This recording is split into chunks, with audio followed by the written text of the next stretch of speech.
إذا اختلفت مع زوجتك فحاول ألا ترد عليها ولا تقمعها ولا ترهبها بالصوت أو بالصوت، أو تقول ما صدقتي أو كذبتي أعوذ بالله أو يا كذا، لا، اتركها تفضفض. المرأة تريد أن تفضفض، ولا تنتبه للتلفزيون، لا تشتغل بالتلفزيون ولا اجلس واستسلم أمامها، هذا صحيح، وسلم رقبتك واجلس متأدبا واجعلها تتكلم بس، ولا تحاول ترد أبد، لا ترد حتى لا بحق ولا بباطل، وقل صدقتي وأنا أتوب إلى الله.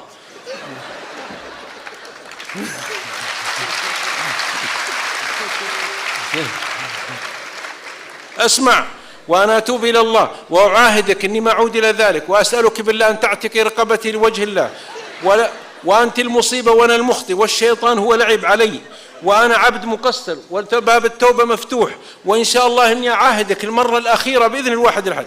فالمرأة عاطفية وكريمة دائما المرأة، وهي أكرم من الرجل في الغالب، حتى يقول المتنبي ولو أن النساء كمن عرفنا لفضلت النساء على الرجال، فما التأنيث لاسم الشمس عيب ولا التذكير فخر للهلال. المرأة دائما سبحان الله، المرأة أقول لكم عاطفية، المرأة أوفى من الرجل. المرأة تمرض وهي مريضة، تمرض أمها وزوجها وهي مريضة هي.